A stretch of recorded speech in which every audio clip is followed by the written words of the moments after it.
Welcome to session 9.2 Prefiguring Emergent Collaborations Across Geographical Divides, dialogue between the diverse community economies approach and related thinking from the Americas. So I'm not going to reread the abstract. Welcome, everybody. We're really happy to be doing this today. The idea for this session was to bring together thinking, theorizing, collaborations that we've been doing from the Americas, broadly defined, but in particular from 4 years of CERN LA, the CERN Latin America regional group, and broadening it out to North America and connecting it through Christian and others with the North American group, and then around the world. So really, what we want to do today is just put into relief the concepts that might not be known, but that are extremely common and similar with concepts from the community economies approach because of linguistic divides. And so we're envisioning, bringing those divides together. And we purposefully wanted to do this in English to reach, and at this time, so we made sure that we could reach different time zones and different linguistic dimensions as well. So that's the idea. We are going to follow the order of the panel as presented, and we'll start with Anna and then move to Christian, and then I'll do some, I'll wrap it up, I guess. And then we're going to open it up to collective thinking and discussion afterwards, if that's okay. So we are going to take about 15 minutes each. So do you want me to be the timekeeper? I just put my clock on, so okay. I guess. So maybe Anna. You can help me out. I'll help you. Bueno, so gracias. Sorry. Yeah, so just in my time zone, it's 5:06 in the afternoon, and so we'll take it from there. Ana. Gracias. Bueno, como estaba diciendo Marcelo, nosotros tres nos decidimos a trabajar juntos hoy para brindarles un panorama de un trabajo que se viene haciendo en dos regionales, que son la regional América Latina y Península Ibérica y la regional de Norteamérica. So the North American and the Latin American and Iberian regionals are getting together today. And this comes out of a conversation we've been having with the North American regional, but mostly with Christian, because Christian and Marcelo and I have been in touch. We've discussed our session a couple of weeks ago. But in the past, Christian and I have been also talking about similarities and differences across our works, and how building up a common vocabulary that can help us understand what each other is doing in their locality, context, continent is important. Así que con esa noción de tratar de crear puentes entre zonas que están muy distantes, es que esta sesión se genera a través de estas dos regionales. Y lo que ven en la diapositiva ahora es nuestras tres caras y sonrisas. Our smiles, our faces are showing on the screen. But also we are showing the distance that is dividing us geographically. We are very, very far away. Estamos realmente muy lejos. Sin embargo, esta lejanía nos permite de todos modos conectar, como había dicho antes, entre conceptos. I put the kilometers and miles that portray the geographical distance that we have to bridge to be together today and to work together. And nonetheless, it's important to say that both Christian and Marcelo and myself have been working out those linguistic distances to create something together for today. Quería empezar mencionando algunas estrategias que estuvimos usando entre los que participamos de la Regional América Latina, los que participan de la Regional Norteamérica, en la cual a veces estoy incluida porque participo, como para poder ir comentando algunas de las cuestiones que pudimos ir haciendo para generar este puente o conexión entre zonas tan distantes. So how to locate and dislocate our respective frameworks and how to become nutritious to each other are two questions that came to mind when putting together this session. And one of the strategies is presenting our own work to each other, but also in the Latin American regional, we have been writing collaboratively on the same file during our sessions. And I think Alison was saying that she was going to put out a link whereby people could write something, if I understood correctly. Creo que Alison iba a poner un link para que la gente que quisiera pudiera escribir algo que resonara con ellos y con ellas. Y esta es una práctica que hemos venido haciendo en la Regional América Latina. Escribir simultáneamente y pensar juntos es algo que no es tan fácil. It's not that easy to write collaboratively at the same time and think together synchronically. And we recommend as a regional this practice because in our experience, this has been very fertile, muy fértil, una práctica que realmente hace crecer las ideas mientras se van escribiendo. También generar tiempo para escribir juntos después de las sesiones o a través del tiempo, y justamente en la regional estamos pensando para el año que viene poder escribir algo que ya va queriendo ser casi un libro. We started with a paper and we are converting that into a book more or less in our regional. So that's the process and product that comes out of these synchronic pieces of writing that over time start to build up and create new ideas across members of the regional. And we are thinking that that process that we've been engaging in and with could also create a piece that will integrate different languages. In our regional, very many different languages are used and spoken, such as Spanish, Catalan, Portuguese, Mapuche, and other languages that are used in our exchange. Also, as a regional, we network with other scholars, activists, and artists in the network.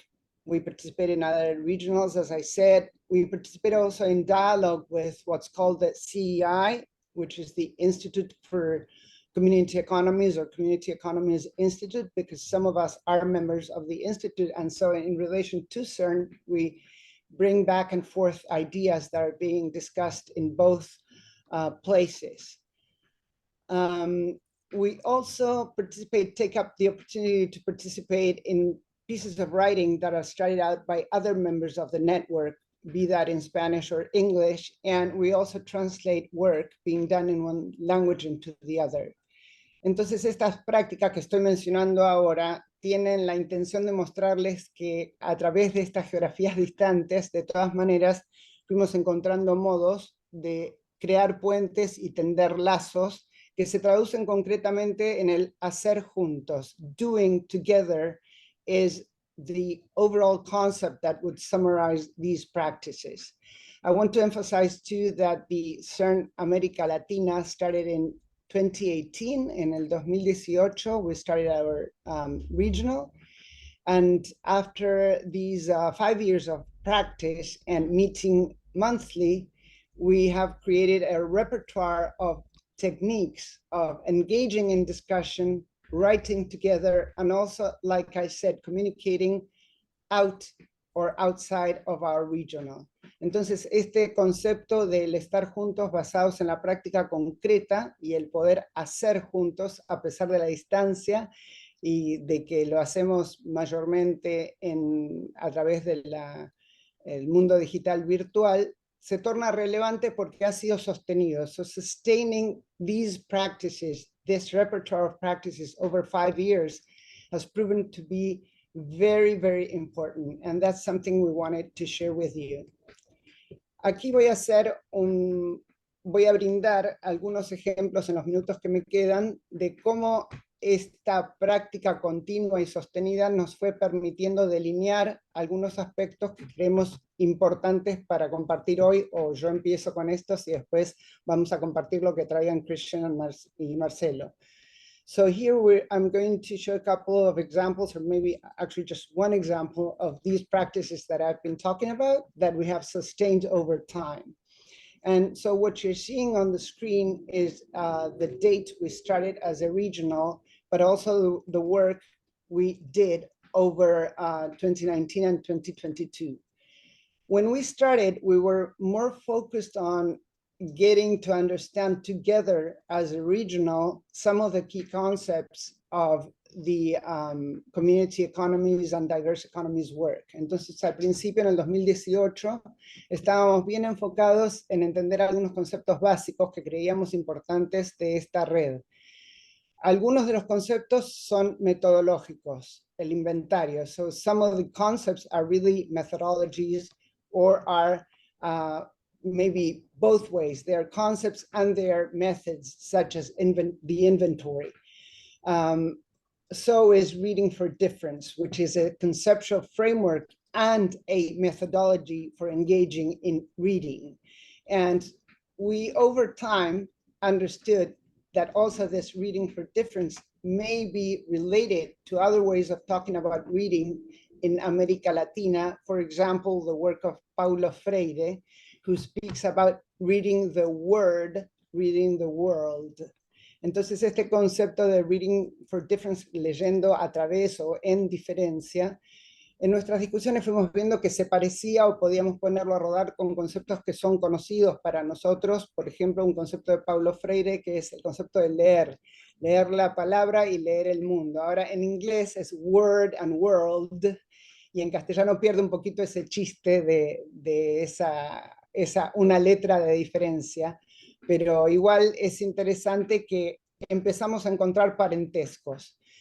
También vimos que era importante entender y empezar a usar estas nociones de construcción, genealogía y performance. Entonces, estos primeros conceptos fundantes de las economías comunitarias y la diversidad económica nos permitieron primero ponernos en diálogo. So the first year was more of a putting in dialogue across people who didn't meet, were not known to each other prior to meeting in 2018. What I mean to say is that the members of CERN America Latina met at that point for the first time over a screen. Actually, there's many people in the regional that I have never seen face to face. So hay mucha gente de esta regional que todavía no nos hemos visto en forma presencial, y sin embargo desde el 2018 comenzamos a trabajar y hemos sostenido esta experiencia, y lo que estaba indicando es que en ese momento en que nos encontramos buscamos estabilizar estas nociones y qué entendíamos cada uno acerca de este framework que nos proporciona la economía comunitaria. Para nuestros países, esta pregunta que estoy poniendo en pantalla es crucial. Over time, after 2019 and on, we started focusing on some questions that are very, very important for our region. For example, this one, how to understand dominations, what we call soft and hard, dominación blanda y dura, que en nuestros países, nuestros contextos, nuestras regiones, tiene una importancia crucial. ¿Y qué se produce? ¿Qué pasa cuando está la dominación siendo efectuada? ¿Acaso hay intersticios? ¿De qué manera eso genera otro tipo de relaciones de poder?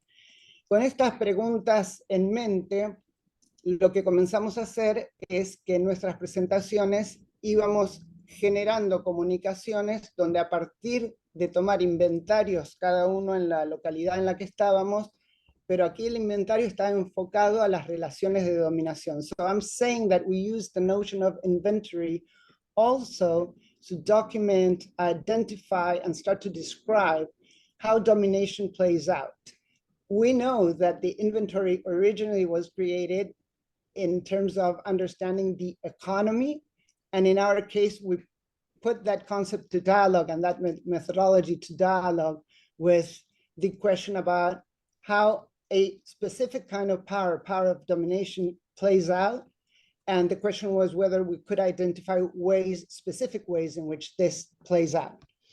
And what we found is very many examples in different regions, and I'm going to spell them out now. El Chaco en Argentina, Cundinamarca, Colombia, Lago Budi, Chile, y aquí solo estoy hablando de algunos ejemplos en zonas llamadas rurales. So I'm putting here examples that are mostly in rural regions. Marcelo, te voy a pedir a couple more minutes just because I'm going back and forth. 5 more? Great, perfecto. Since I'm going back and forth, I'm using longer than I thought. Como estoy usando las dos lenguas, me está llevando un poquito más para ir explicando. Ana, you have 5 minutes, great. But muchas gracias, muchas absolutely, gracias. Yeah.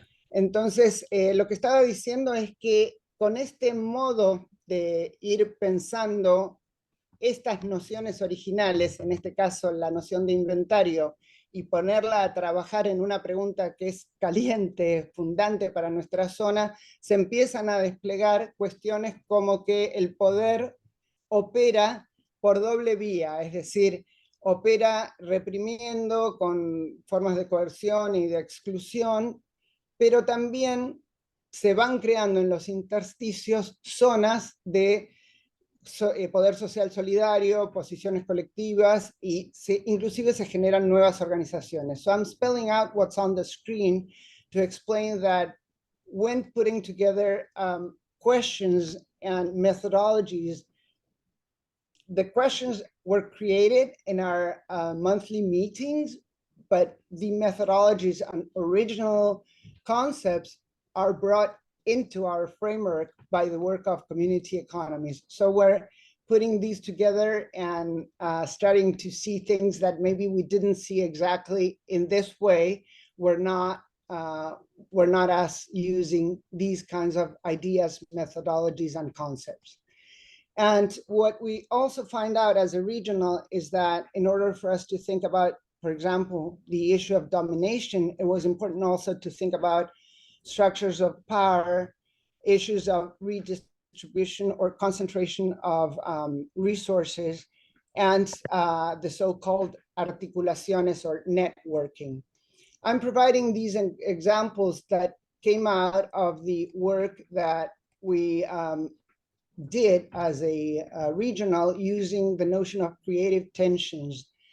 This notion was offered by the coordination of the regional, who are Daniel Carrasco, Alison Guzman, and Ignacio Krell, during 2020 and 2021, or 2021, 2022. I'm a bit confused now on the timeline, but we spent almost 2 years working with this idea that the coordination offered at that point to, like I'm saying, start linking frameworks and concepts that were created at a different point in time by in different geographies and in a different language that is foreign to us, which is English, to start building and bridging those so-called divides that are on the title of our presentation.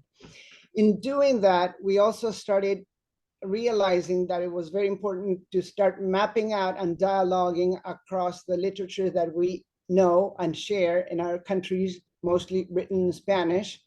Few of these authors, like Sivechi and Kusikanki, are translated into English. Some pieces are, but very many are not. So again, this is an important issue to bring up, because in that work we're doing, we need to go back and forth across languages and perspectives. And in doing that, we are put into the position of getting to understand again the work we read and create in Spanish through the lens of work created in English, and vice versa, which is very, very interesting and important, we think. In ending, I'm going to spell out a few concepts that we shared in our sessions, just some of them, because the whole repertoire of concepts is being written as I'm speaking, and hopefully our piece will come out next year. But these concepts that I think are important to bring, and that maybe in our discussion we can share more details about them, are Mundo Chichi, que es un concepto que trae la autora Silvia Rivera Cusicanqui, y con este concepto ella indica esa situación en donde se superponen mundos que no necesariamente coinciden y muchas veces están en oposición, pero están presentes al mismo tiempo. En ese sentido, este concepto de Chi-Chi es similar a lo que antes comentamos de tensiones creativas. So I'm saying that this Chi-Chi concept is a concept used by Rivera Cusicanqui to mean that there may be situations whereby different worlds, perceptions, and ideas about how to do things and how to understand the world are overimposed one on top of the other or are side by side. And precisely, she does not use an image of, for example, blending. She says that's not the case. The case is that, if anything, this is more like a, you can think about spots that are on a place. That's the kind of image she uses in Spanish to mean this is the complex world in which our societies live. And this is maybe the heritage of conquista y genocidio, o sea, genocide, the conquest process and genocide has made it so that over time, worlds that are different still live together in very tense relationships. And therefore, there's a process of constant creation of ways of being together in these kinds of spaces. The other term that I bring, I'm just going to name the terms and then I'll pass on the word because I think I'm off my 5 minutes now, but the terms that I think are important to name at least are deslizamiento y flujos. Sibeki habla del poder en movimientos, and that's pun on words because he means power by social movements, but also in movement, in motion, power that is constantly moving. So again, this concept is interesting to us when we ask ourselves the question about how domination works in our regions, in our local spaces. What does it look like? What kinds of concepts can we use to describe them and start to understand them? I already mentioned the concept of tensiones creativas, and I'm mentioning again the names of the people who coordinated that work. And two concepts dear to me are the concepts of poder en dispersión y poder en madre, which are concepts that I started thinking about to differentiate my train of thought from the notion of empowerment. The notion of empowerment, in a way, and the way that at least in many ways has been used in the South Cone, relates to taking up power and to confronting the powers that be with the taking up of that power. And what I started to document and see is that many a time power is created in different ways, in such ways that could be expanded and dispersed, and in a way that can support differences and put them to work synergically. So I will maybe spell this out if we have a chance to talk, and I can go over this concept in more detail because I can talk about how I use this notion in the work we're doing with the organizations we work with in Argentina, in rural and urban areas, or in the work we do at the university. Entonces estaba diciendo que si más tarde hay oportunidad de comentar sobre este concepto, se puede desarrollar. Más puntualmente es una noción que empecé a pensar para desafiar o para recrear este concepto que la verdad que a mí me choca bastante, que es la noción de empoderamiento, porque la noción de empoderamiento trae esa idea de tomar el poder y muchas veces esa toma de poder tiende a repetir o reproducir una situación que en verdad se quería desafiar, pero al ser pensada así como la toma del poder, se vuelve otra vez poder de dominación. Entonces acá dejo de compartir y agradezco y paso la palabra. Thank you. Gracias, gracias, Ana. Um, I think we'll be touching on some of these concepts in the next presentations. Pass it on to you, Christian. Gracias, Ana. Yes, thank you, Anna. There were a ton of things there that I think I will try to echo.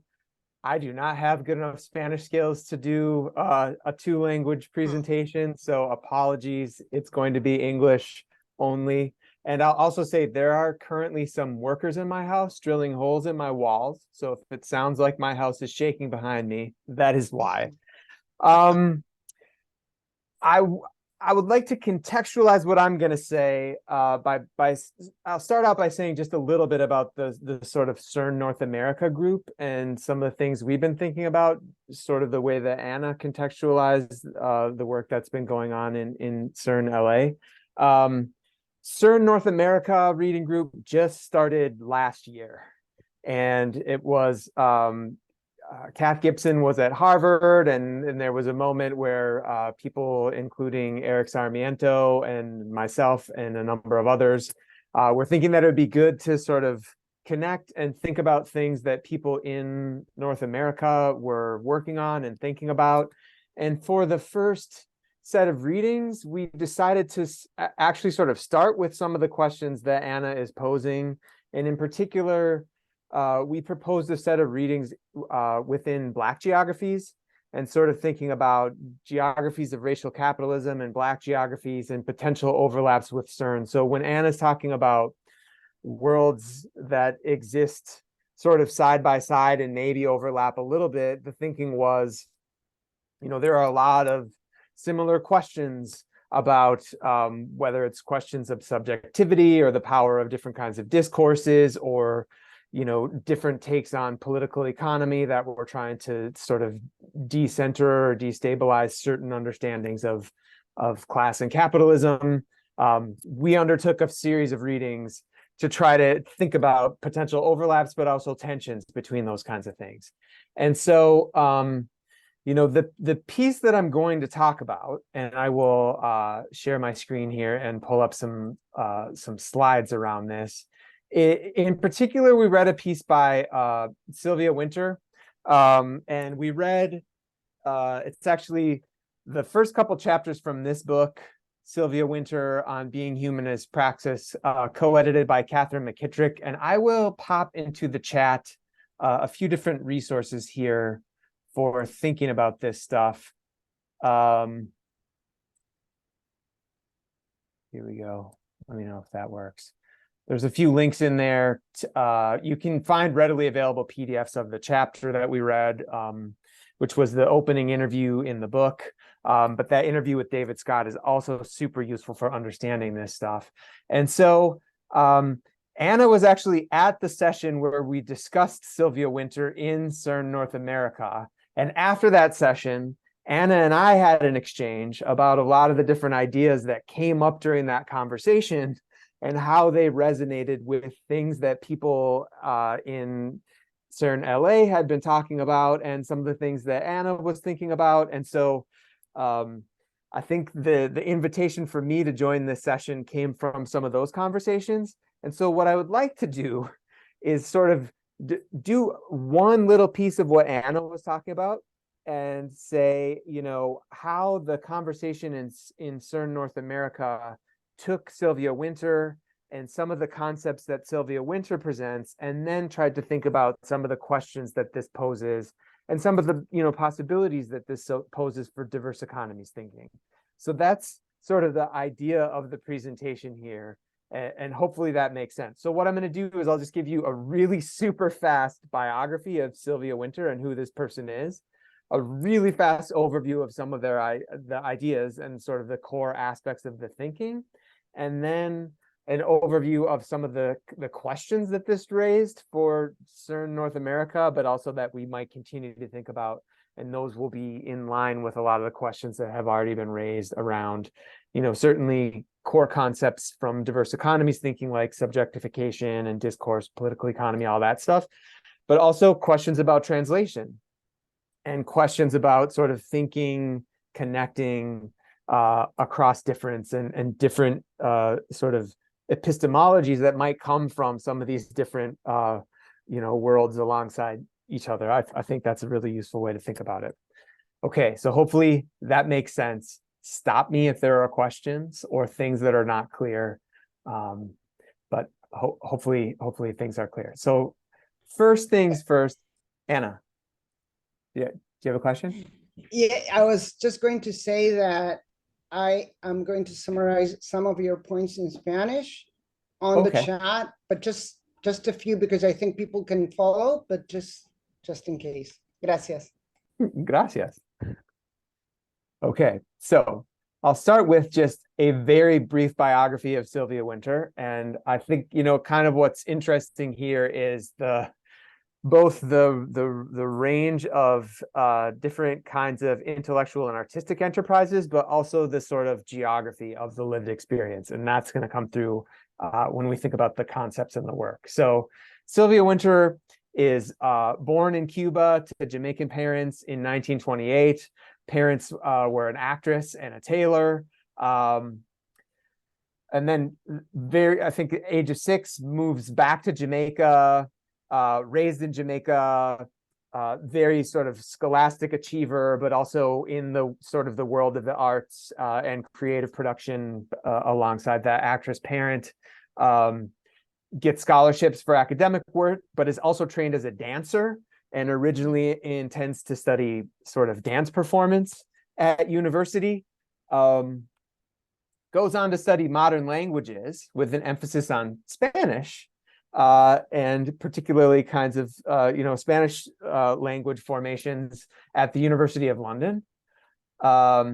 In the mid-50s, so sort of just after that period of study, marries a Norwegian pilot, lives briefly in Sweden, Jamaica, and London, and travels all over the world. Late 50s, early 60s, marries a Guyanese actor and novelist. So again, somebody really attached to the arts, but also coming from a sort of different historical, geographical, experiential location.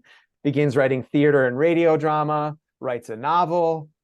1963, separates from second husband, returns to Jamaica just after the moment of Jamaican independence, which is, a really important sort of moment for decolonial thinking in the Caribbean, and has a position as a lecturer at the University of the West Indies in Jamaica, which is also really important subsequently in the formation of cultural studies and a number of those related traditions. Mid 60s to 70s focuses a lot on the Caribbean and sort of Caribbean thought as a location for thinking about that historical moment, sort of post-independence, that moment in Jamaica. Produces a wide range of writing, including plays, literary criticism, critical essays, public pamphlets, radio and television drama. So, working across a wide range of genres. 1974, moves to the US to a program called, the Third World Program in California and San Diego. And then in 1977, professor of Spanish and chair of African and Afro-American Studies at Stanford, where she worked sort of for the remainder of her career and continued to produce stuff that sort of spanned all these different genres and thought across all these different geographical locations. So I think that biography is useful to set up some of the sorts of thinking and the concepts that then emerge and that are outlined in some of the materials that I shared and that I think speak to the core questions of this session.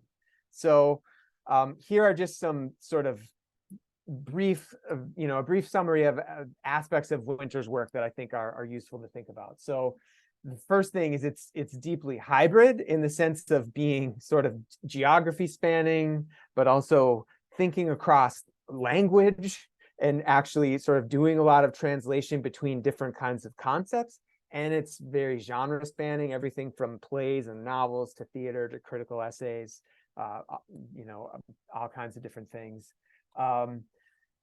Definitely thinking with anti-colonial, Black Caribbean, Atlantic, and other formations from sort of the undersides of modernity, including Fanon, Césaire, others, about questions of double consciousness. So sort of the experience of, Tunis and being familiar with different spaces and cultures, but not necessarily feeling at home in any of them, or necessarily feeling like the way that those cultures recognize you is accurate to who you actually are, which is sort of this experience of dislocation.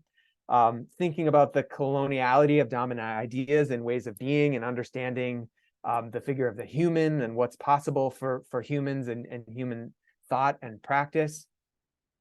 A real critical focus on the power of myth and story and narrative and what we might call discourse, in combination with ideas of how that stuff is worlded through performativity and praxis. So there's real links to sort of subjectification and sociocultural infrastructures.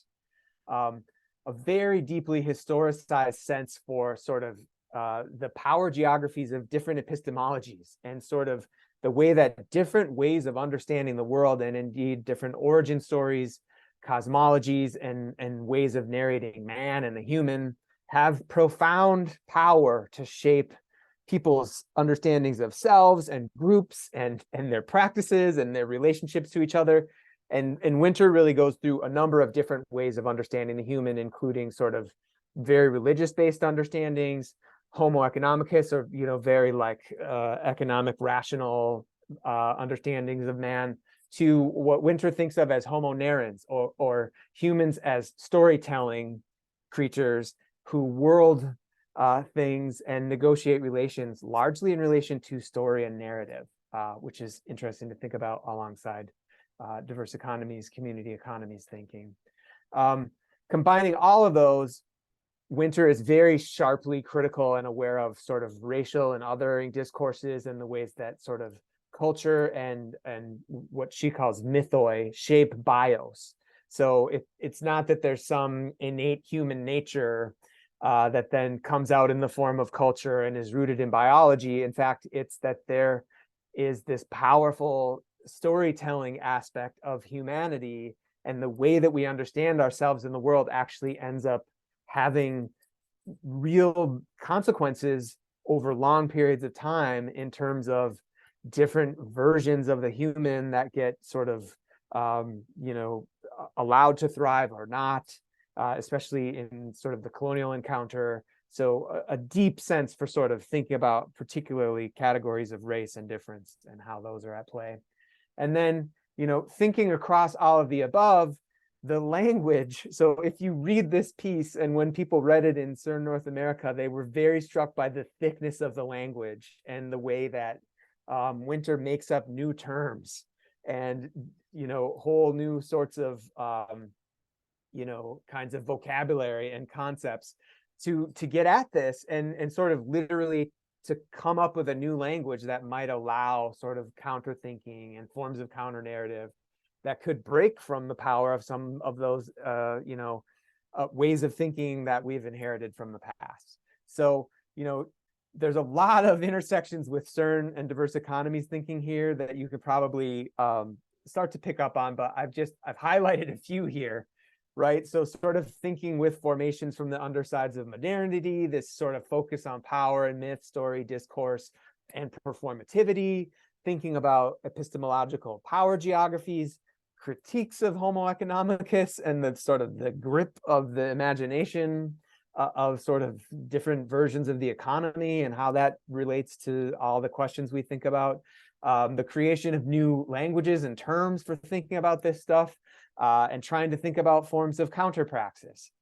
At the same time, when we read this in CERN North America, we also had a lot of questions and really, sort of, I would say, aspirations to keep thinking about other aspects that maybe diverse economies has not necessarily thought as closely about, or that we weren't aware of people who were thinking about, and that might be generative to bring into conversation. And so those would be, thinking more deeply about some of the hybridity, thinking more deeply with sort of Black and Black Caribbean, Black Atlantic formations, thinking about sort of the coloniality of dominant ideas, and continuing to think about that stuff. I know diverse economies does think about it, but thinking with some of the kinds of thinkers that Winter is thinking with, thinking about these connections between bios and sort of more than human biology, and sort of trying to think in counter terms and experimenting with new forms of praxis that might emerge. So just to end, here are a few of the different sorts of themes and questions that we in CERN North America sort of said this implied for us, and kind of that we might continue to think about and that we're trying to keep thinking about moving forward. So how do we sort of continue to take into account and learn from sort of broader epistemological geographies, such as those Winter is thinking about, which by extension is sort of a process and sort of seems to demand connecting with and learning from and thinking about experimenting with people who are undertaking different forms of thinking and epistemology and praxis. So in the previous terms, like if we understand that those worlds are sort of cohabiting and maybe overlapping, how do we form connections between those different kinds of worlds and think about some of the sort of ways of being and ways of knowing that are in worlds beyond those that we might be most familiar with or situated in, and come up with new forms of praxis from there? How might that involve connecting with people and groups situated within counter traditions and diverse formations that are beyond where we're situated? And we sort of thought, this seems to demand all at once building capacity, obviously, for sort of practical relation building and finding the time and space in our own work and institutions to do that kind of bridging and, thinking with others, connecting and building capacities for sort of collective memory, solidarity, different modes of cooperation and study, different forms of production of knowledge, experimentation with different forms of counter praxis, thinking really carefully about protocols for doing that. I think there's a way that, academics and scholars tend to do this that can be somewhat extractivist and can serve our own purposes, but doesn't actually necessarily serve the purposes of, the worlds that we are engaging. I know diverse economies people think really carefully about this, but I don't know that the institutions that we work in necessarily always care about that or are as thoughtful or conducive to supporting us in that kind of work. And then, continuing to negotiate these complicated questions related to subjectification and, kind of thinking about these things beyond our own individual selves and careers. And of course, all kinds of questions about translation and connection across difference, which, you will sense if you read Winter's work, but that also, would be necessary if we were going to think about actually forging these kinds of connections and engaging in different kinds of experiments toward a different kind of future, different possibilities for human praxis and knowing and sort of power formations and counter formations to emerge moving forward. I think I'm 3 minutes over time, so I will stop there. But I think there's a ton of stuff here that you all have been thinking about, and I am really excited to be in conversation with you all about. So thanks for that, and I'm excited to hear what people think. Perfect, Christian. Thank you so much. I'm going to ask one of you to time me. So this wasn't planned, but this segues into my presentation, which is a bit autobiographical. It's about translating and my role in that. So I've titled it Lost and Found. Oh, I'm sorry, let me expand this. And I'm going to minimize everybody else so I can just see my screen. So I've titled my talk today, Lost and Found in Translating the Experiences of Others, lessons that I've learned in recuperating what I'm interested in, which is human productivity and creativity from my research in Latin America. So Christian mentioned the experience of two-ness, not belonging totally in any place, but being of all those places as well. I very much relate to what Christian and Winter is talking about. My background is traverses 3 continents. I'm of Italian background, born in Argentina, immigrated to Canada when I was 5. And very much my research, my life has been about my own mutating identity, the identities that others give me, and the identity that constantly changes in me and with me as I work with, think, live with all of you, with the people that I read with, and with the actual thinkers that I read as well. So I'm constantly transforming and changing, and so this has been a wonderful benefit from having being a part of CERN since I guess 2020, since Anna invited me. So I want to talk a bit about how I've engaged in research in Latin America and the tensions and struggles in that process. I present obviously as white. I present as Canadian, although I do work in Latin America, and I can shift into an Argentine in a split second. I mean, when I start speaking Spanish, I'm an Argentino, and that has opened doors for me in the spaces that I've done research in Argentina. And I've also been able to mobilize that into a career here. So it's important, I think, for me to recognize that. And so that puts me in a place of insider or outsider, or what I'm thinking more of is an in-between. And so what does that matter? So these are some thoughts. They're a bit disparate, but some things that I wanted to kind of pose and put out there for us to talk about. I think we all struggle through these as we engage with doing research with other communities. And so I've learned from my compañeros and compañeras in CERN LA that it's really about translating, right? That really it's the responsibility that one has as a translator when one talks about others' experiences, and then grappling with what right do I have, and what permission am I given to speak of the experience of others and of my own experiences in the process. So that's kind of what I want to talk about. These are some of the tensions that implicitly run through two major pieces of research that I've done in Latin America. One is my book on worker self-management in Argentina, with the workers of the Empresas Recuperadas and its context and political economy. And the other is a paper that I co-wrote with Ana, called Organizational Solidarity in Practice in Bolivia and Argentina. So I'll kind of run through some of those, some of the concepts, themes, and tensions that have run through those projects. One of the concepts that I'm working with, that I have been, is a new cooperativism. I know the new can be problematic, but these are, to summarize this, the common threads that I see in the experiences of the so-called marginalized, or those that suffer under neocolonialism and neoliberal capitalocentrism in Latin America, is both this bottom-up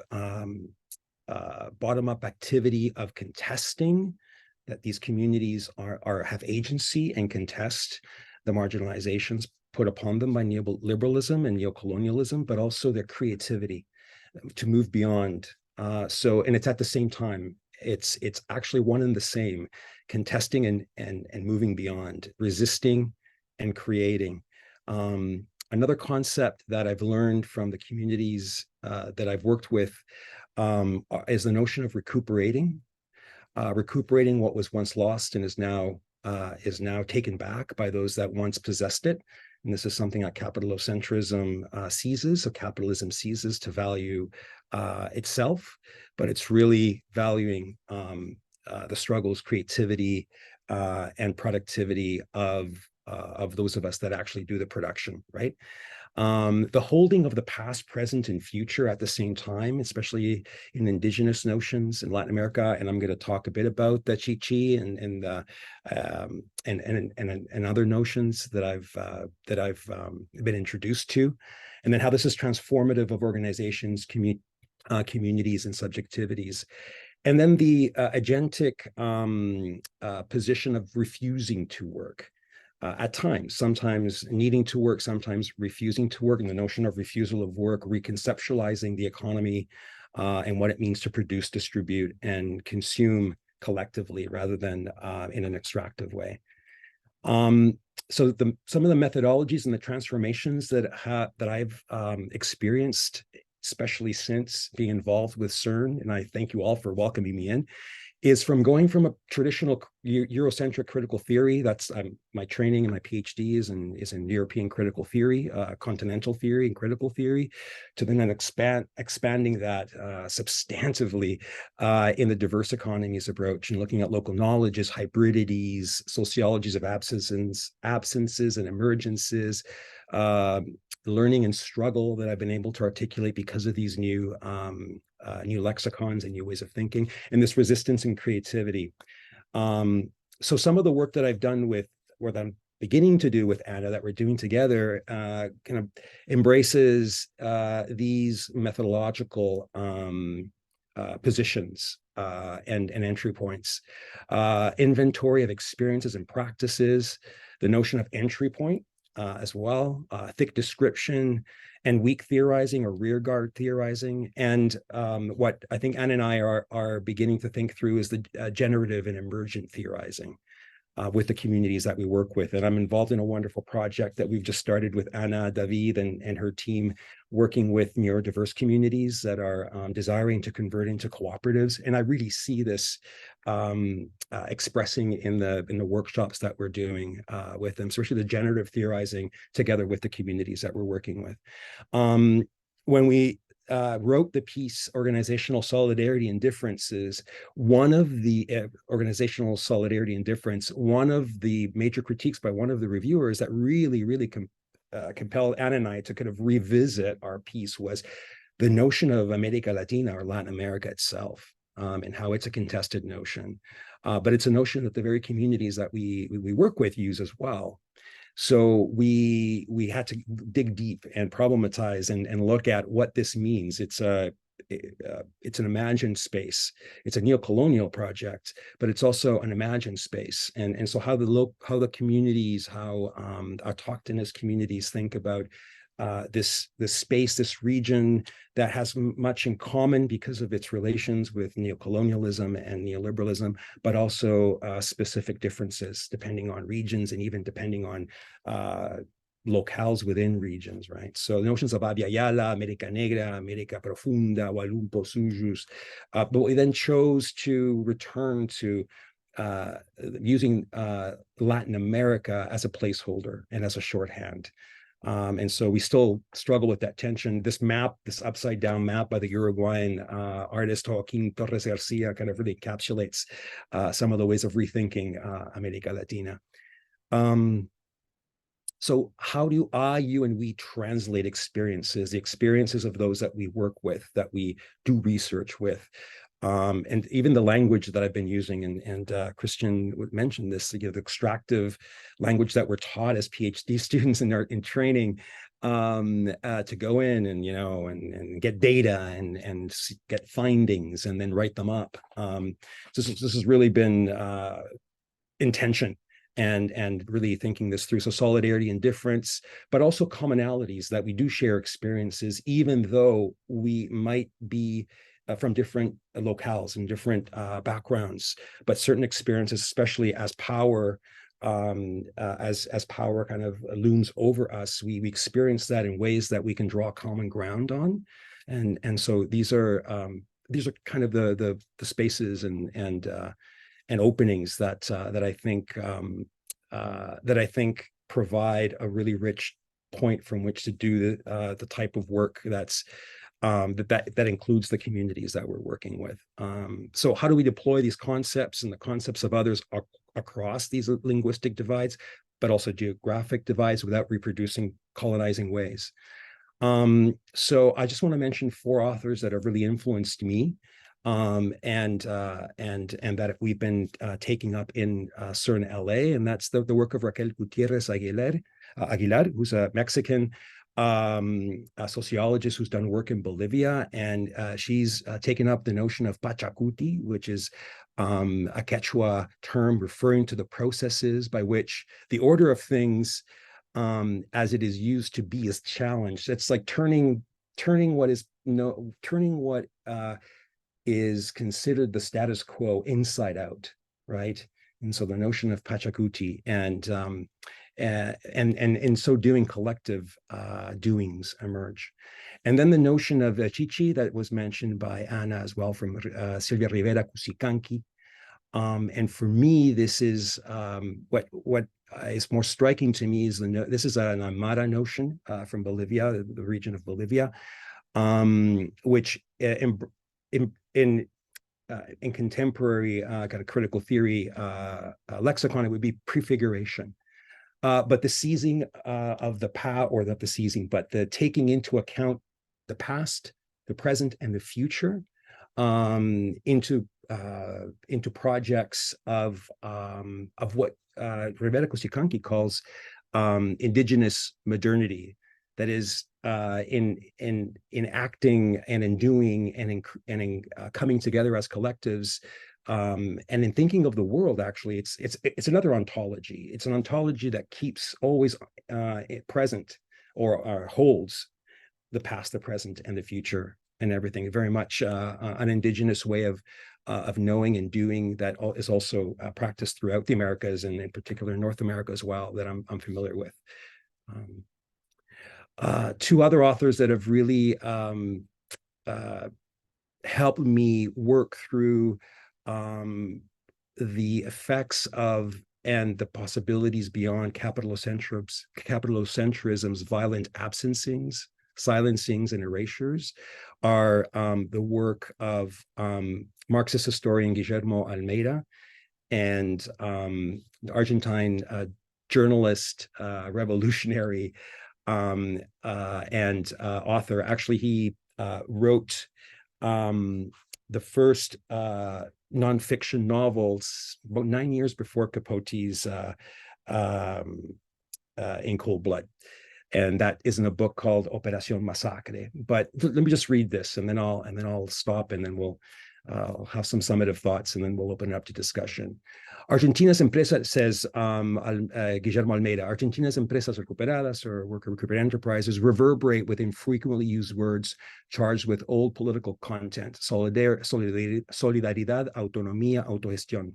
The experiences that originate this conceptual resurrection, so contrary to neoliberalism, surge more from a creative and combative response to necessity rather than from a theoretical understanding of world history and workers' own past, because there was nobody, much less after the killings of the last Argentine dictatorship, to transmit and care for this historical memory. But the very fact that thousands of workers in different parts of Argentina and other countries simultaneously relied on the same methods and ideas reveals the existence of a profound, and this is the part that's really moving to me, profound and hidden subterranean historical consciousness. So the notion of collective memory is very, very present in this type of thinking, right? And then the actions that we do to contest power, to contest capitalocentrism, is actually something that we take and learn from past experiences and past ways of doing things. It lives in our DNA still, and we are inheritors of those struggles in some sort of a subterranean historical consciousness. And from Rodolfo Walsh, our dominant classes have always ensured that the workers should have no history, no doctrines, no heroes, no martyrs. Each struggle must begin anew, separated from previous struggles. Collective experiences get lost, lessons forgotten. History appears in this way like private property, whose owners are the owners of everything. This time it's possible for the circle to be broken. Rodolfo Walsh wrote this in a memo to the CGT of Los Argentinos, which was a kind of a radical left tendency in the Union Central, the CGT, during the Cordobazo of 1969, which is when it was similar to Paris, the May events in Paris. Cordobazo, where students and the working class rose up and for a time seized the streets and occupied the streets and set up barricades. And so Rodolfo Walsh is really writing this in the moment, right? In the heat of the moment. And so again, that struggles and collective experiences get lost. Capitalocentrism, as we know, capitalism, what it does is it erases the past, right? It erases these struggles, and it does so in order to dominate and continue in its projects, right? So the work of presencing, translating, and what is the role then for the ally researcher in these projects? So what would be the role for us as ally researchers in translating the experiences of others? So allies to recuperate that which once was, to echo some of the authors that I've just and the authors that I've just talked about, and by returning to an ethical presencing, so to make present that which was once lost, for creating another world that we desire collectively, and allow it to live in new ways, and have it become new spaces, beings, gatherings for doing, for learning, and for emancipation, liberation from oppressions. And finally, recuperación is a concept that I've been working with, and that has seized me, and that resonates in my work with Empresas Recuperadas, and with other groups in Argentina and in Latin America. That is, what are we seizing back when we take back these spaces, these spaces of economy, spaces of culture, spaces of politics, and geographic spaces from capitalocentric notions. And it's taking back things that were human in and of themselves and have always been. These are basic human conditions that we've been that are part of our DNA. That is, taking back the creative skills and capacities inherent to workers' labor power, or to our creativity, the surpluses that we create, the associated labor and voluntary cooperation that human beings have always been doing. It's not a capitalist invention. It is something that's intrinsically human. Divisions of labor, and then finally the production of social wealth. And I think this is what's happening in these spaces. And then ultimately our human dignity. So I'll end it with that. These are some disparate thoughts, and happy to chat about these. Thank you.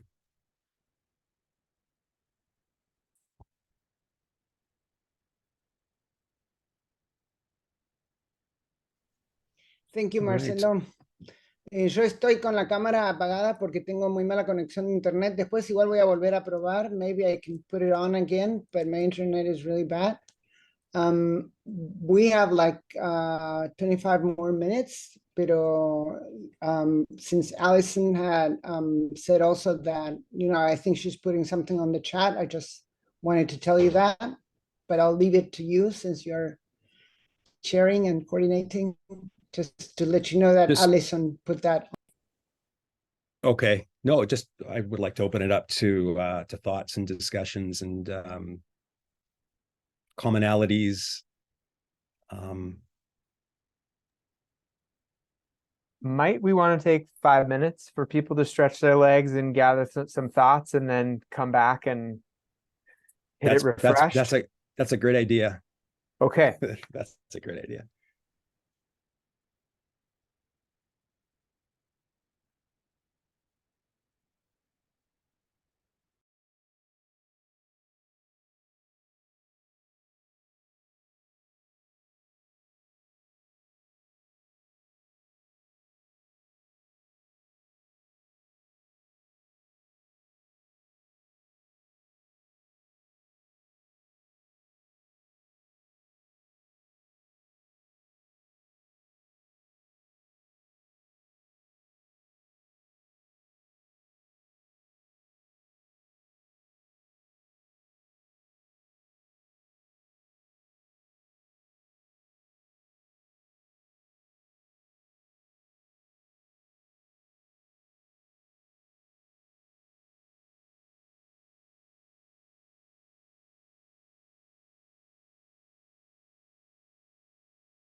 Are we back?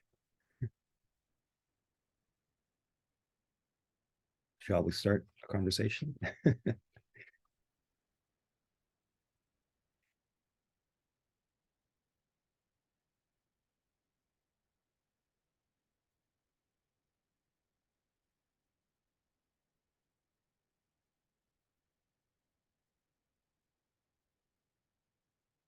If any of you, si cualquiera quiere intervenir en español, yo puedo traducir. Okay, if anybody wants to speak in Spanish or probably even Portuguese, maybe French, we can certainly engage that way too.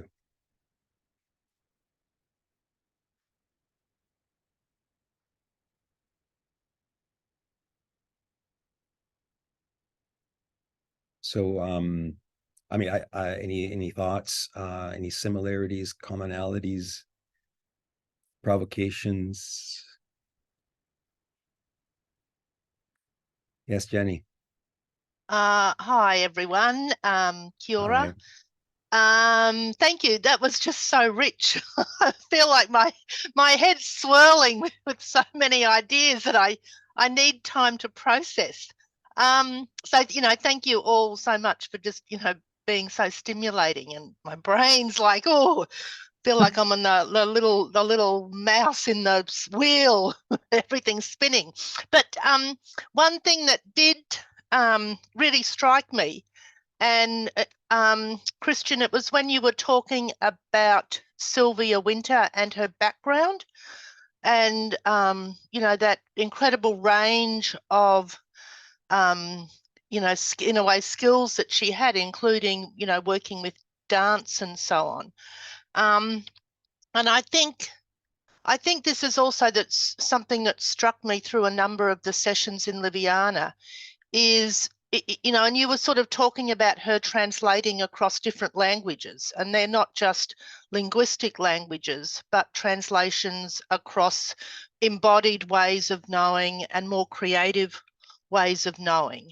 And that, that's really been a theme in a number of the sessions that I've been to, made me think back to Mary's opening keynote, where she talked in particular about the role of song and story in sustaining what she called the Afrikaner social economy, and how, and how she did the work of translating out of the songs and the stories to come up with, a sort of recognizable academic language that would somehow represent what people familiarly knew through song and story, not necessarily through, word as we might think about it. And then I suppose I was thinking too, we had the speculative fiction session and talking about the role of speculative and creative ways of thinking as being a sort of another important way to know the world, but also to participate in creating the world. And, and in a sense, how narrow some of our thinking processes are about, what we know and what we might create. And then, it also got me thinking about the role of physical medical science at the moment, and just how apparent it's becoming that it's not the brain that controls the body, but, the body in a way speaks back to the brain, and we have got all sorts of neurons in our gut and in our heart that are telling the brain what to do.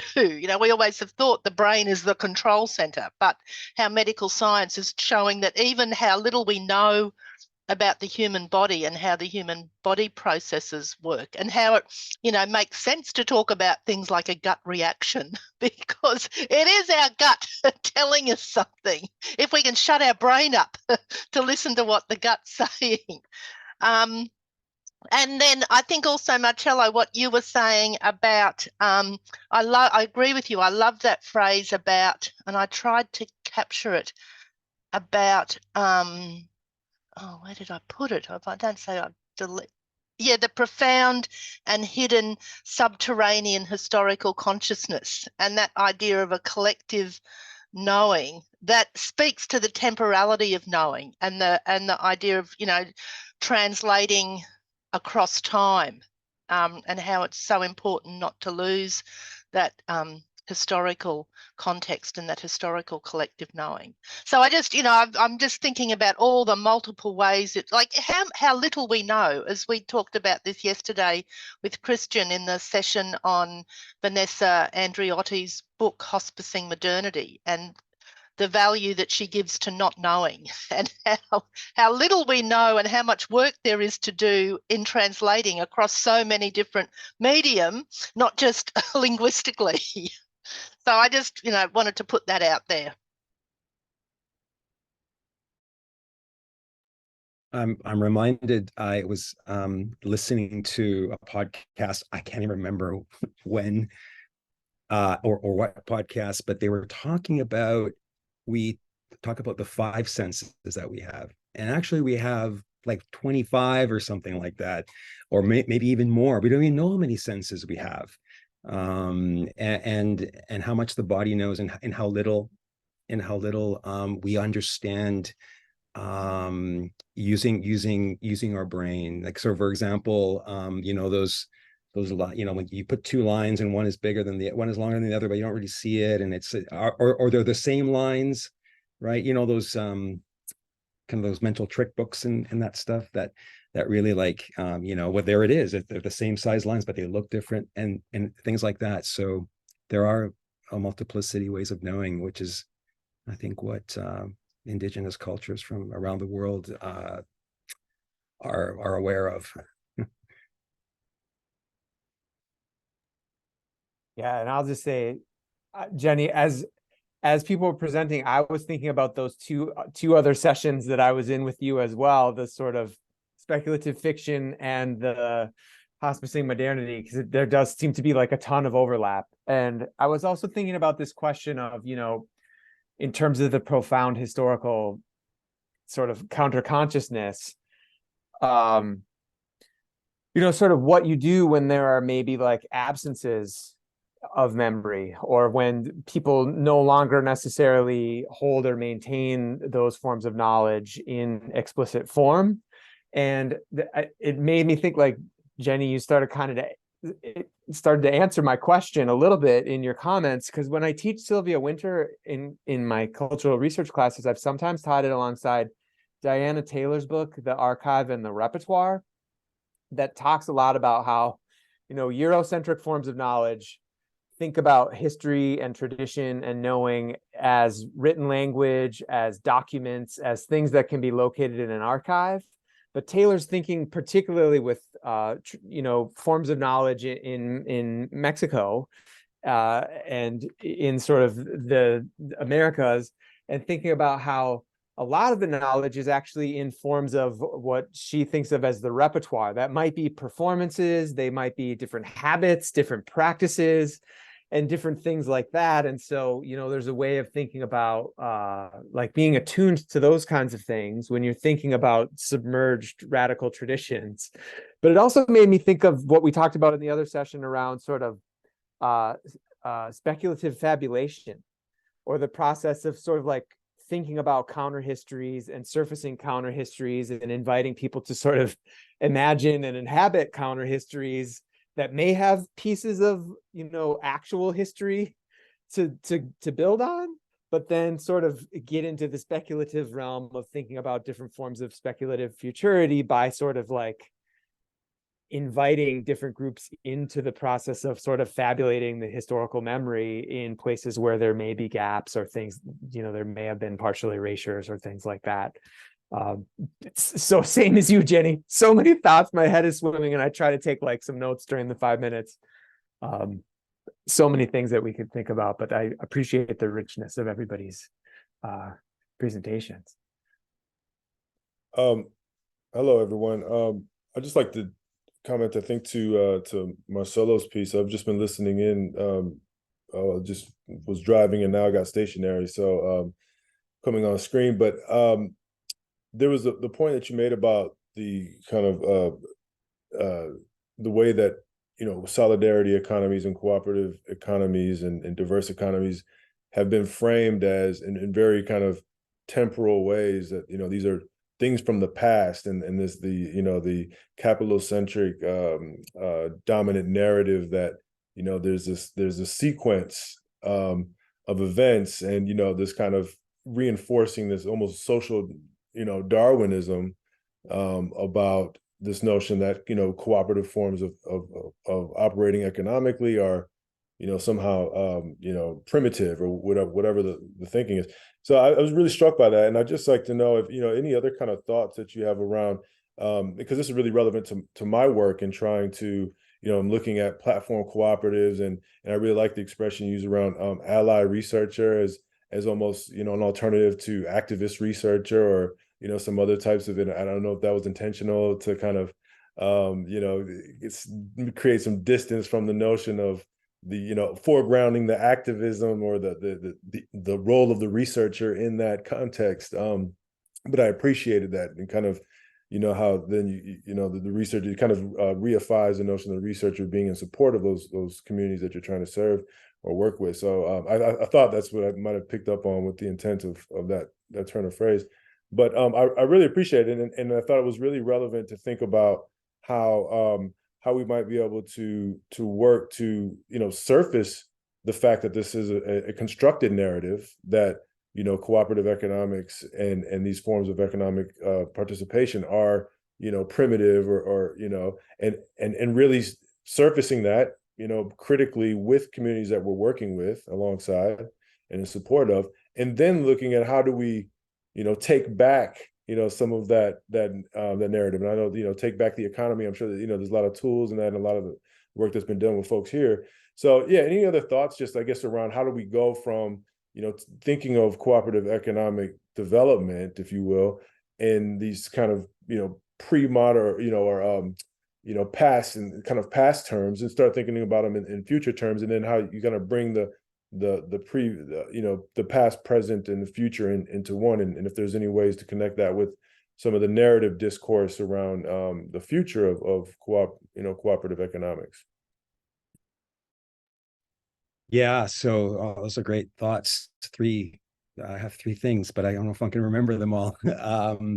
One is the notion of the ally researcher.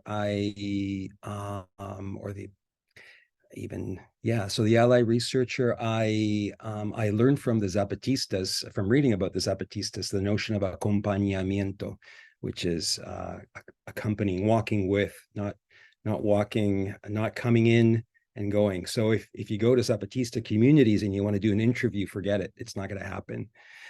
If you want to go in, interview, and go out, then write about them. But if you want to be with them and accompany them, then they will welcome you all the time, right? And so this is very much in that spirit, the spirit of acompañamiento. Silvia Rivera, Cusicanqui, and others talk about how Eurocentric notions of looking at practices from the Americas are always about, the traditional, the primitive, and I see this in quotes, right? The primitive, the traditional, the old, and that kind of taps into justifying the colonial project, bringing something better from Europe, and then justifying, domination, basically. And so from when Silvia Rivera Cusicanqui talks about the past, present, and future, or takes that from the notion of Chichi, that everything has at the same time already always a past, present, and future. The present is always the past and anticipates the future. It's an anticipatory consciousness, she says. And this she takes from Amara thinking, but across the Americas, this is you have a different disposition and relation to others, and to others, and human, and other than humans, right? So and you will just do things differently. And cooperation, what we learned is that the Aju was the traditional pre-Incan way of organizing collectively. And that was collective labor, that was intra and interfamilial ways of producing and distributing. The Incas then took it, when the Inca Empire formed, they took that up and they kept that tradition, but it's pre-Incan actually. And that's cooperation. It's actually, and it predates, the Rochdale co-ops and the European discovery of co-ops within, as a response to capitalism, right? The 19th century notion of cooperativism. Indigenous ways of organizing have been collective and cooperative since time immemorial, right?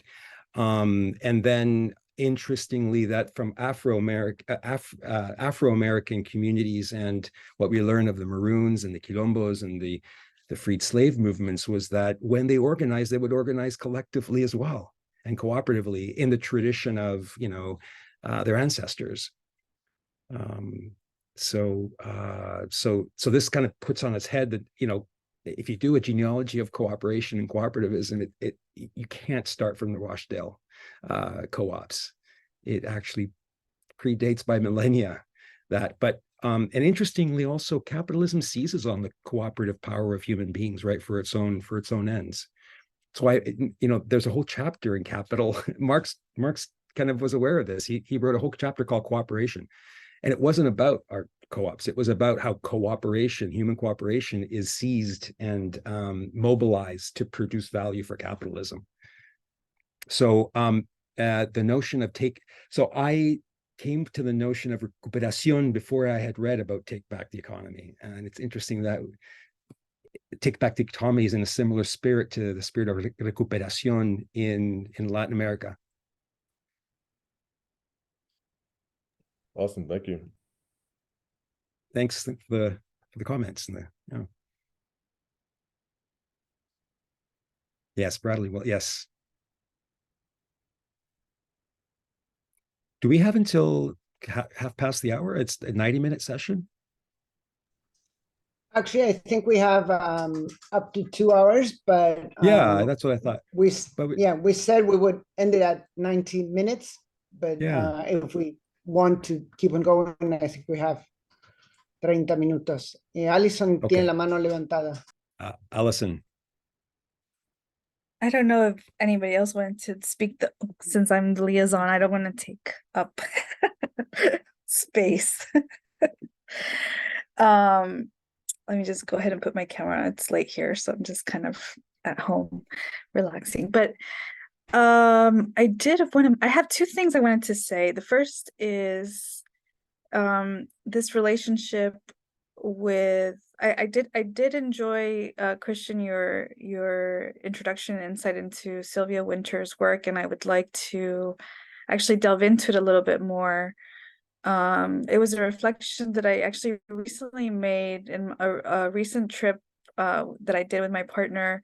We went to Colombia, and we work with Mapuche indigenous peoples. That has been our life for the last 10 years. And when we went to Colombia, the introduction was actually to the lands was actually of the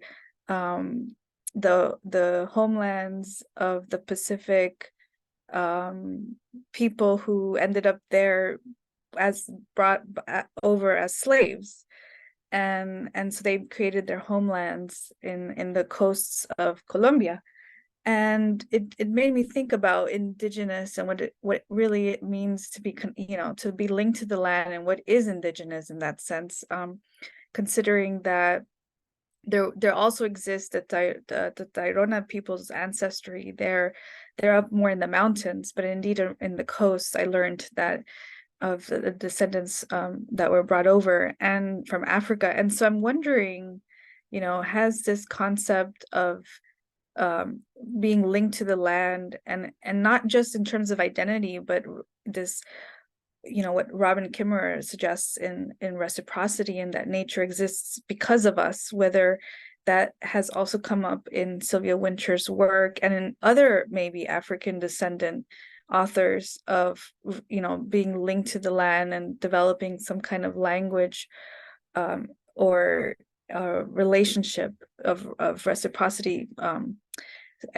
So it makes me wonder, are new indigenous peoples being created as we speak, and we just don't know it until maybe 10, 20, 30 decades from now, when the world is distraught and these other people will start popping up. So it just kind of, it makes me explore what it means, what indigenous means. That said, indeed, the communities that we work with are dealing with this double consciousness because of needing to be excellent, and I wrote this in my notes, excellent researchers, as maybe you can call it, in the Western world, but also in their own communities, being excellent Spanish speakers, but also excellent Mapuche, Mapudungun speakers. So that's one thought that I have. The other thought that I have is this concept of Latinoamérica profundo.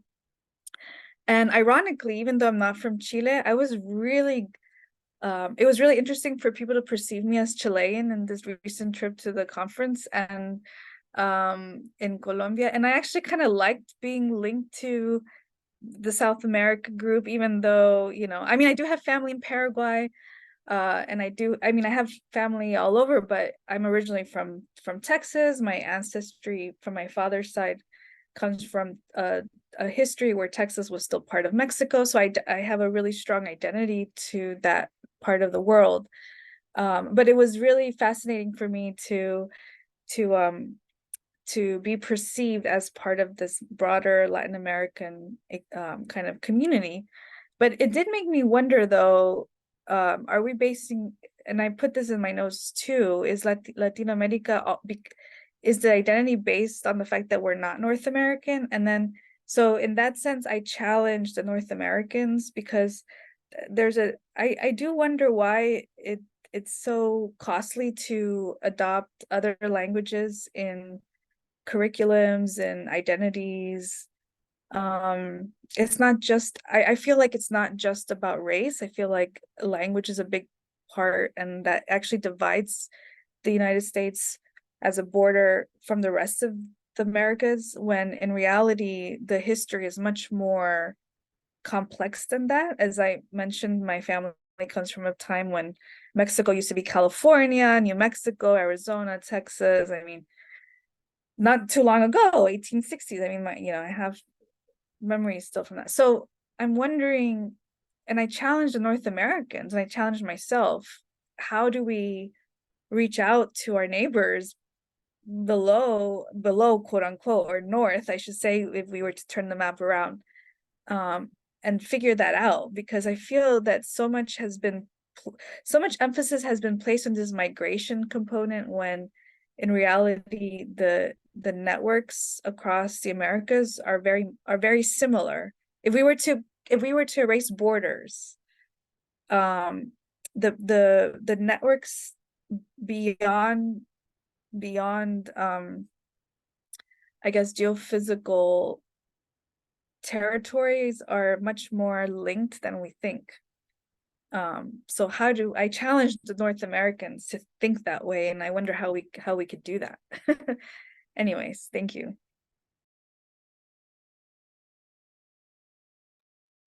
Those are fantastic provocations. And I'll challenge the North Americans in the CERN North America to try and take that on, if that helps. Around the first question, this is a really interesting question. And so, I mean, I'll say I wouldn't like position myself as an expert with like super in-depth knowledge of everything Winter has written, because it's like a prodigious output. But there is a strand of her thinking that I didn't mention that plays with the sort of distinction and connections between plot and plantation, and sort of thinks about them as different logics. The plantation being the sort of logic of racial capitalism, and the plot being both the sense of like the plot of land, where slaves on the plantation were sort of granted the ability to grow crops. And a lot of people argue that that was sort of a subsidy to their social reproduction, but plot also in the sense of the plot to be free, and sort of the plot to counter racial capitalism. And so Winter thinks about, and Catherine McKittrick has written about this as well, sort of like thinking about the sort of distinction and connection between those two, and kind of trying to think about the plot as a connection to land and a connection to imaginations of freedom, that then connects up to yeah, like different imaginations of what it means to be connected to the land, how you think about maybe even questions of ownership, questions of belonging and cooperation, which connects to a whole bunch of stuff around like, you know, forms of Black cooperation that a lot of people have written about, from Robin Kelly to, you know, Jessica Nemhard, different kinds of people. Anna's got a great comment in the chat too. And I will also say, like, one thing that some people I've been working with in Seattle are thinking about these questions as well. And I'll just pop this link in the chat. But one of the people who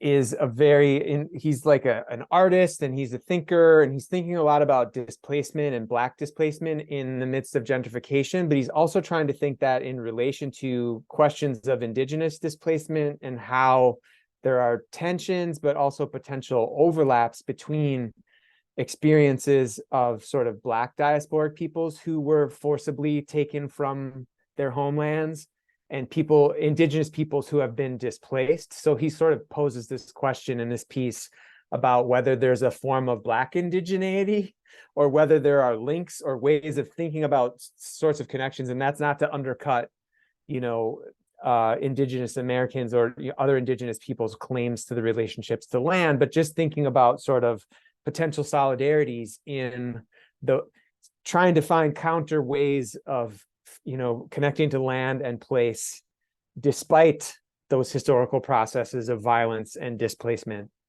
that have so shaped. So that I've thought that piece is so provocative, and I always want to like talk to other people about it. So I'm just putting that in the chat. I think it's a great question, and one that is really, really well worth continuing to think about. Thanks for those provocative comments, Allison. I like that plot as noun and verb, plot as a space, but plot as an action. To plot, that's fantastic. I love that. There are, I mean, increasingly it's common to think about, you know, I don't know, I've seen to think about the US as Latin America, vast swaths of the US, if we talk about linguistic and cultural history. You know, 25 million people speak Spanish as a first language in the US. And yeah, and for all the reasons that you said, Allison, you know. And there's no official language in the US too. That's the That's right. Yeah, but the work of Anna's more familiar with the work of you know, Chicana scholarship and thinking, and it's just really rich. It's just really, yeah, hybridity, the notion of hybridity, right? And not belonging, and being a part of being, but not belonging to completely the spaces. And yeah.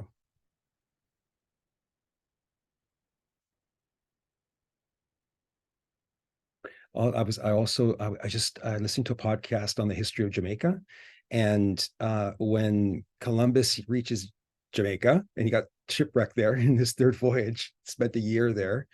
It was the Taino people, and they had only been there for 400 years, 500 years, and they came from the Orinoco. I just learned this today. I mean, I kind of knew about it, but I'd never. And there were another people there before, and we don't know. It's not known who those people were, but they're finding archaeological evidence for other peoples there as well. So this is the entire history of the entire the entire history of Latin America is migration. You know, the Aztecs traded with the Incas, and then increasingly they're finding that, you know, there was mobility, right, across vast swaths of the continent, connections.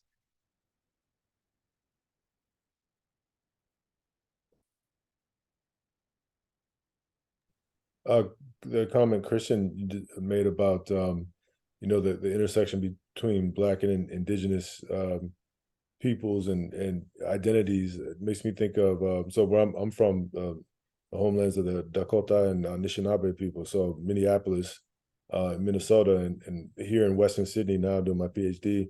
And you know, when you you know, you see that connection anytime you go to a powwow in where I'm from, where you have a lot of, and this is a particular type of coming together, I suppose, but I mean, there's a long, you know, genealogies of even in my, you know, personal family history of Black and Indigenous, you know, connection over years, and you know, families and coming together. So I know that's just kind of one dimension of thinking about what that might look like, and I think it's, you know, been well documented. But I was just thinking, literally, what came to mind was, you know, a recent powwow when I was back home in the Shakopee tribe, and you know, you look around and you could see just a lot of people that, you know, were clearly of mixed African and indigenous ancestry, and yeah, yeah, you just see like people express themselves fully in those ways too, in those spaces, and um yeah, it was interesting to see that, and I kind of think maybe correlates a bit to what Marcelo was talking about, that kind of, you know, the two culture being of you know, two places and or multiple places, and you know, people kind of negotiating those identities.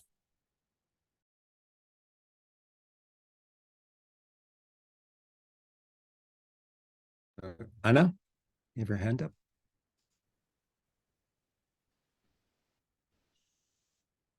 Anna, you there? que me- Tu is conexión, bad. Me? Anna, Yeah, we can't hear you completely. yeah. Do you want to type? Do you want to type it out in the chat? No te escuchamos. Can you hear me? You're cutting in and out.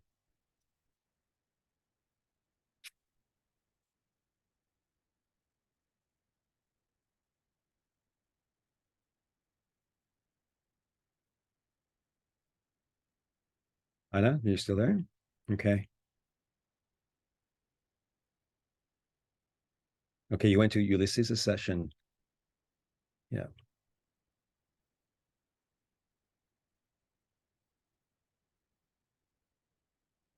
Oh, yeah, people from Costa Chica, Guerrero, yeah. He presented in CERN, in the CERN Latin America group. A wonderful presentation. Yeah. And spoke about the mix and differences as well. Right. He's Afro-Indigenous, right? He's Afro-Mexican, I believe. Is that right, Anna? That, if I recall? And they're in Guerrero. They're in the state of Guerrero in Mexico. Yeah. Can you hear me now? Yes. Yes. Okay. Yes. Oh, I'm I- so glad he I was- presented yesterday. Yeah, I I was missed that. typing up so I could convey that I was at Ulysses's session yesterday. Yeah.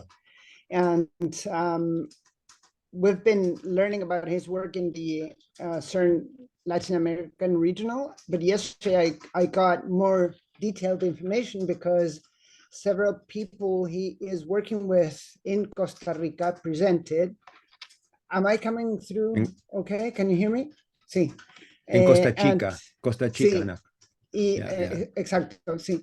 And they were explaining several practices done in different localities there, say around weaving, for example, and about ways of celebrating something that they called the divide. I'm using an English word they didn't use, but it seems that there's a locality where they, over time, have fought literally across the west and the east part of the city, the small city.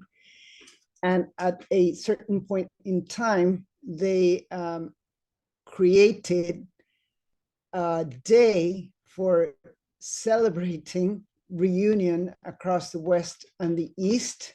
And so there's a whole ceremony in place.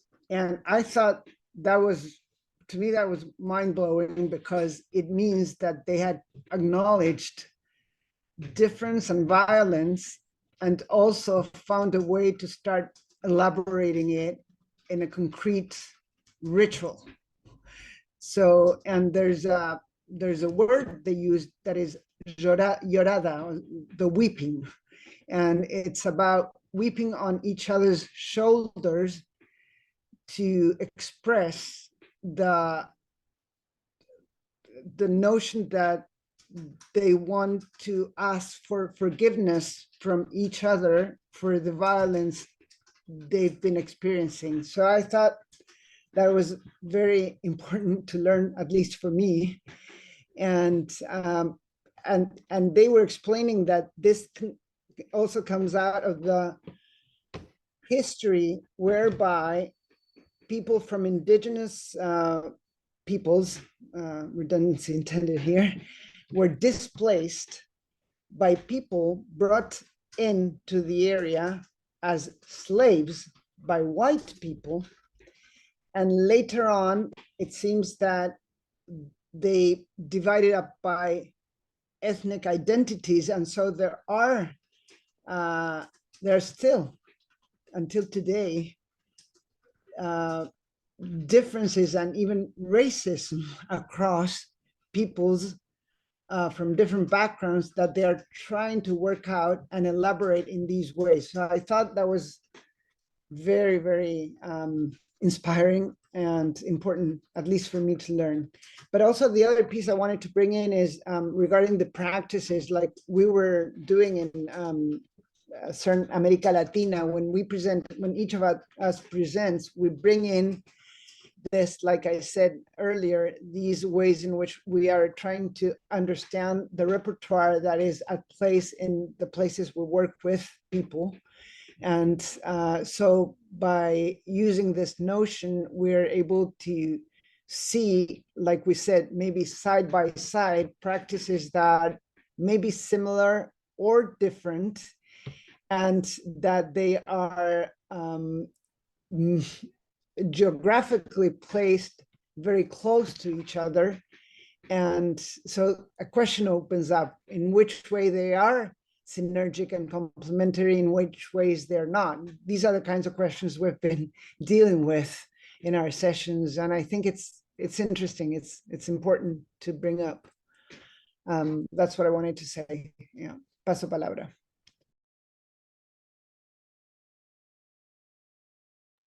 Anna, do you think that it reminds me of the creative tensions where these frontier spaces generate so much havoc or so much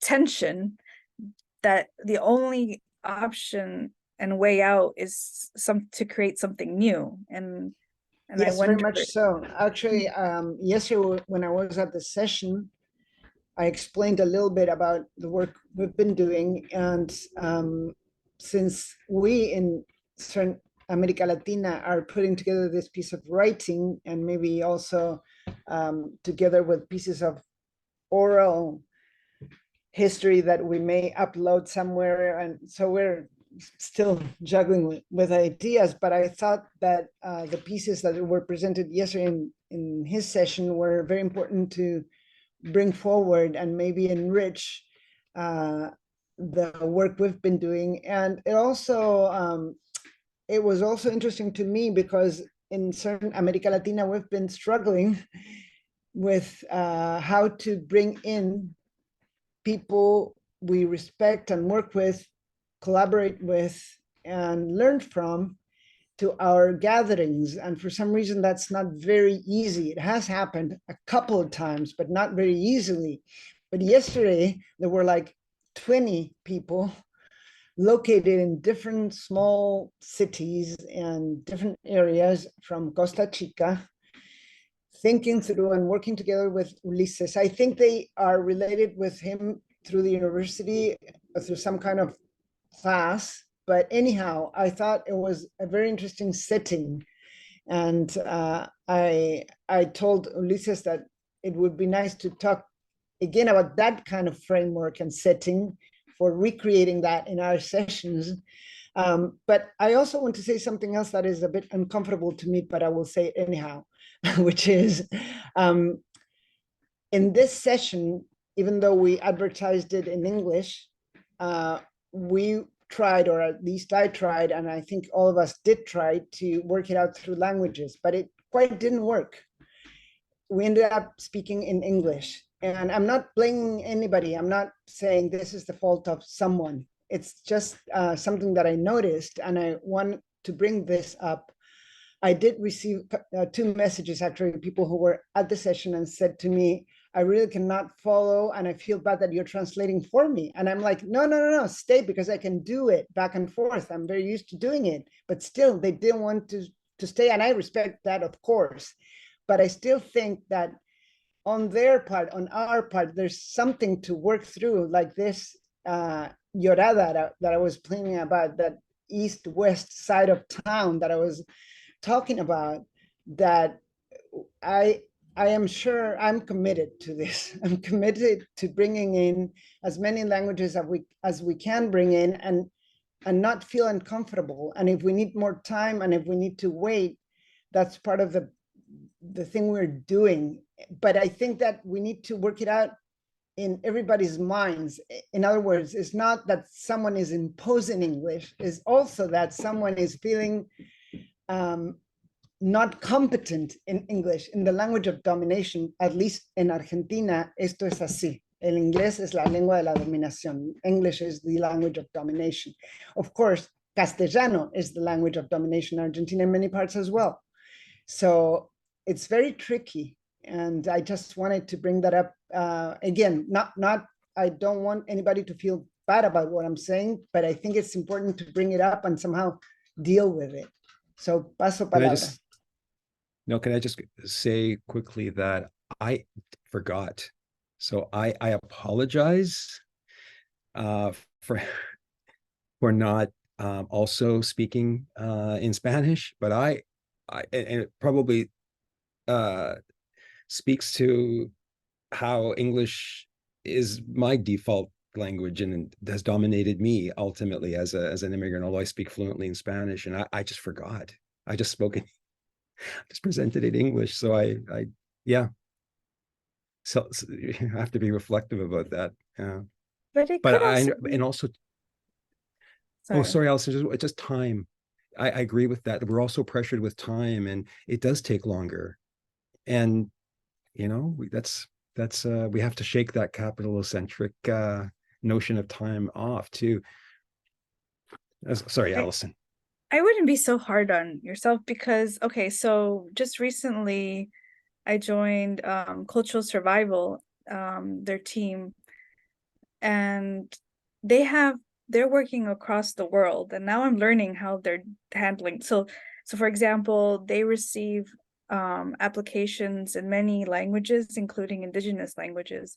And when we have staff meetings that are both in English and Spanish, it's just a simple Zoom thing that there's always a translator, basically.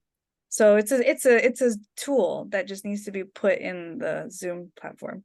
I don't know how to do that or how much it costs, but I mean, I think tools do help. Yeah. Yeah, that's a good idea. Anna? Yeah, I think it is a tool, partly, but I also think it's about asking ourselves, how do we want to work it out? It's a question of where are we at? Where do we want to go to? Who are we going with? And I think it's, at least I feel inspired by this session and by this feeling of not feeling comfortable, because I think it brings a question it's good to address. And in this case, we had planned for 2 hours, precisely because, at least when I spoke with Marcelo about the time frame, because we thought esto podía pasar, que usáramos 2 lenguas y necesitáramos más tiempo. We thought we might need more time, because using more than 1 language may be time consuming, if I may use that expression, even though I don't like it very much. Entonces, bueno, me parece que es importante. I just want to say it's important. And even though we may, at least as I expressed it, maybe we don't feel that comfortable just because I got those messages saying, what I said, those messages said, I'm leaving the session because I can't follow and I feel bad because you're translating for me. That whole formula, I think, needs to be interrogated. That's what I'm saying. Or interrogated in English is a very strong word. I mean, put a question mark on. Gracias. Paso palabra. Douglas, I think, quiere hablar. Douglas. Y yo quiero decir que yo pensé a usar mi español. No es, el nivel no es muy alto, pero yo no tengo la confianza para hablar en esta situación cuando yo sé que otras personas tienen nivel de académica a hablar. Entonces, tienes el viso en eso, Ana, por alguien como yo que quiero tratar a embrezar otro idioma que yo puedo usar, pero no es muy, el nivel no es alto. ¿Sí me entiendes? Entendemos perfectamente y lo que me parece importante es que quizás tengamos que empezar a pensar cómo hacemos para generar las condiciones de sentirnos cómodas y cómodos para atravesar las lenguas. I think we need to work on generating conditions of possibility. And, English is not my first language. And many a time I feel like I can't find the words or whatever. And I also use other languages in my work. And I struggle a lot, but that's life. That's what I mean to say. And I think that if we can work through these issues of not being comfortable and getting somewhere else, I think that's what Sylvia Winter work does, for me at least. And part of her work puts, very clearly at the center the question of what story has been narrated to us and what story do we want to tell. And if prefiguration is having the future at your back, as Rivera Cusicanqui says, meaning the future is pushing us from behind.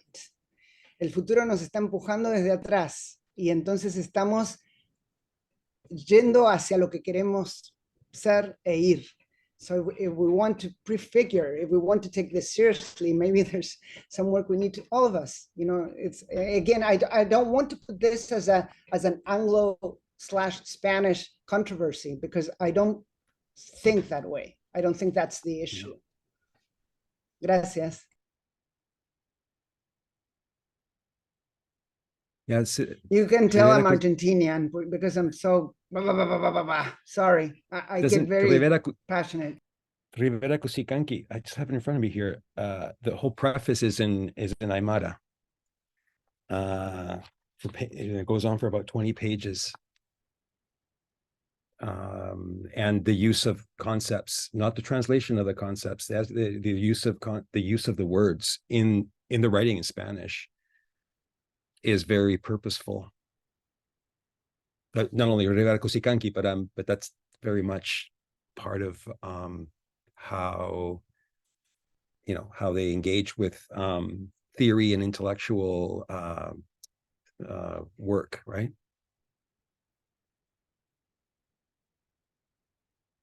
It's up to us to figure it out, I guess. Not have the translation always done for us, right?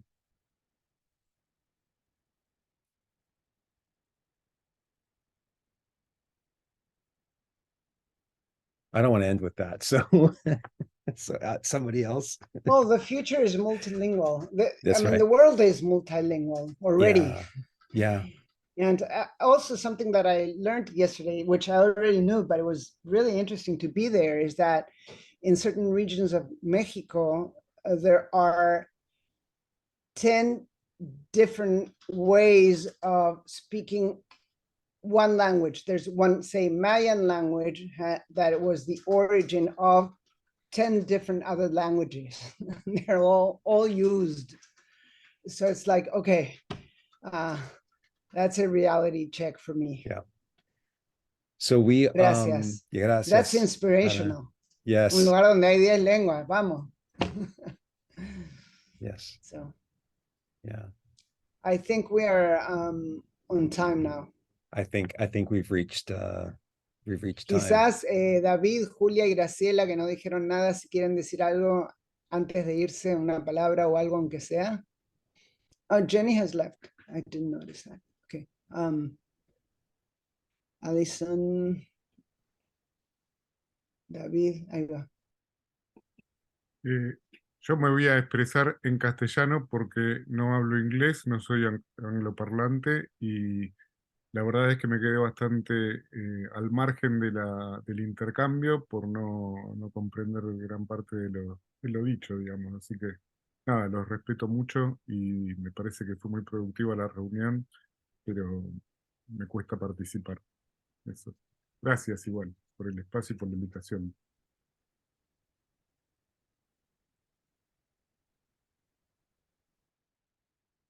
Yo acá, ¿me escuchan? Sí, Sí, bien. También voy a hablar en español.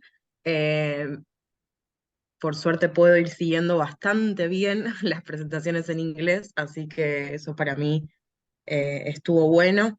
La presentación de Cristian me hizo acordar, o me pareció como bastante impresionante algunas cosas que él planteaba en relación con cómo venimos trabajando desde estos lados y algunas conceptualizaciones también de Ana en relación con la biografía de los autores y eso cómo nos ayudan a pensar ciertas cosas. Bueno, me interesaría saber más de ese cruce en algún momento, pero bueno, agradecerles. Para mí estuvo muy grato el encuentro y escucharlos y escucharlas, así que gracias.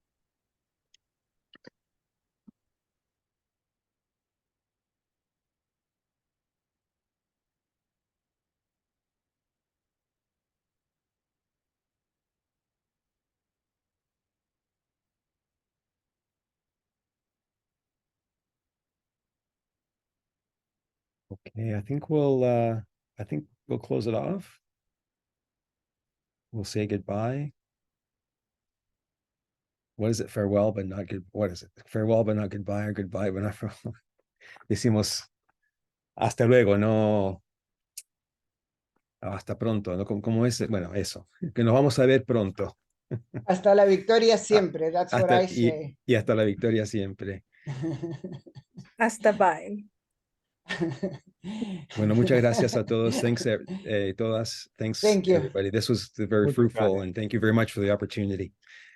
Until next you. time. Ciao, nos Bye bye vemos. now. Ciao, Ciao, ciao. ciao. Thanks.